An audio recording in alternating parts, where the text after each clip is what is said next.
तो पहले मैं आपके पास आ रही हूं विनोद जगदाले।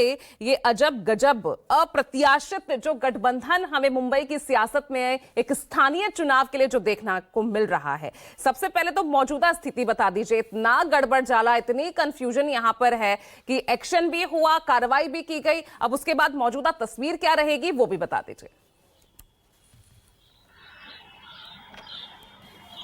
देखिए, मैं खास करके आपको बात बताना चाहता हूं। अकोट ये अकोला का एक तहसील है और वहां पर नगर परिषद के जो चुनाव हुए थे, भारतीय जनता पार्टी को वहां पर अपना सत्ता में आने के लिए जो जरूरी सीटें जो चाहिए थी, वहां पर फिर उन्होंने एमआईएम के साथ हाथ मिलाया और ये स्थानीय नेताओं ने यह फैसला लिया। इस फैसले की जानकारी जब भारतीय जनता पार्टी के आला नेताओं के पास पहुंची तो हड़कंप मच गया। इसके बाद दूसरी मैं आपको एक बताना चाहता हूं, अंबरनाथ जो गृह जिला है एकनाथ शिंदे का ठाणे, उसी का हिस्सा है। वहां पर एकनाथ शिंदे को सत्ता में दूर रखने से भारतीय जनता पार्टी को आगे जाकर फायदा होने वाला था, इसलिए कांग्रेस के साथ उन्होंने हाथ मिला लिया। अब स्थिति यह है कि कांग्रेस ने वहां पर जो पार्षद है उनको तो निलंबित कर दिया है। अब वो सारे के 12 पार्षद आज नहीं तो कल भारतीय जनता पार्टी में शामिल हो रहे हैं और वहां पर मतलब लगभग कांग्रेस को खत्म करने की यहां पर कोशिश भारतीय जनता पार्टी ने वहां पर की है। देखिए, महाराष्ट्र में फिलहाल आज अगर कार्यकर्ता किसी नेता के साथ प्रचार कर रहे हैं, लेकिन शाम को मजाक में कहा जाता है कि वो चेक करना पड़ता है कि शाम को नेता उसी पार्टी में है या किसी और पार्टी में चले गए हैं। सत्ता पाने के लिए यहाँ पर हर किसी को तोड़कर अपने पार्टी में शामिल करने का काम लगातार भारतीय जनता पार्टी कर रही है। लगातार एकनाथ शिंदे की शिवसेना वहां पर कर रही है।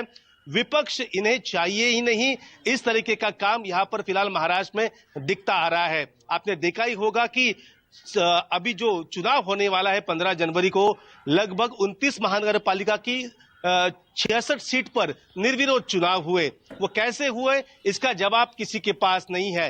विपक्ष आरोप लगाता आ रहा है कि यहाँ पर धमकाया गया है, किसी को पुलिस का डर दिखाया गया है, कहीं पर प्रलोभन दिखाया गया है और उसके बाद यहाँ पर ये निर्विरोध जीते गए हैं। देखिए, महाराष्ट्र की स्थिति के बारे में बताऊं कि फिलहाल कौन किस पार्टी में कब चला जाए इस पर कोई भरोसा यहां पर नहीं है।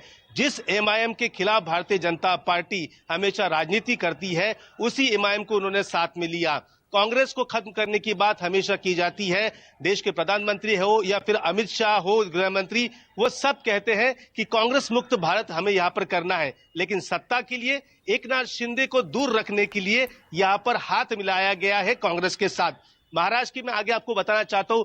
देखिए, 29 महानगर पालिका के चुनाव है। अजित पवार से हाथ नहीं मिलाना है भारतीय जनता पार्टी को। पुणे और पिंपरी चिंचवड़ में दोनों बड़ी महानगर पालिका है। यहां पर अजित पवार किसके साथ चले गए? चाचा के साथ। चाचा के साथ गठबंधन कर लिया और यहाँ पर भारतीय जनता पार्टी अकेले चुनाव लड़ रही है। भारतीय जनता पार्टी ने शिवसेना से बात की कि हम पुणे में साथ में चुनाव लड़ेंगे, लेकिन उनको बातचीत में ऐसे उलझा दिया और भारतीय जनता पार्टी ने सभी सीटों पर लड़ने का ऐलान कर दिया। आखिर के कुछ चंद घंटों में एकनाथ शिंदे को कुछ उम्मीदवार वहां पर पुणे में उतारने पड़े।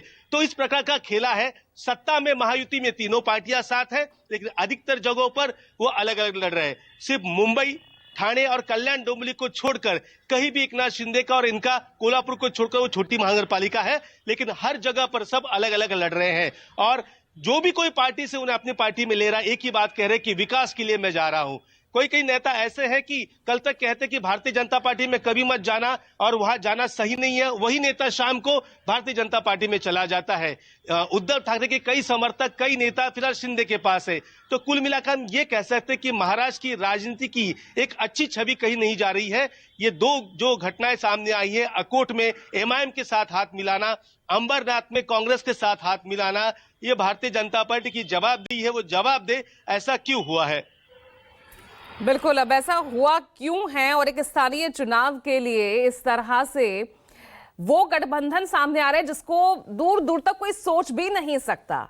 अलग अलग विचारधारा, राहुल गांधी तो कहते थे ना, 2 विचारधाराओं से ये देश चल रहा है। अब उन्हीं विचारधाराओं को ताक पर रखकर अब उन्हीं के साथ जो है चुनाव लड़ने,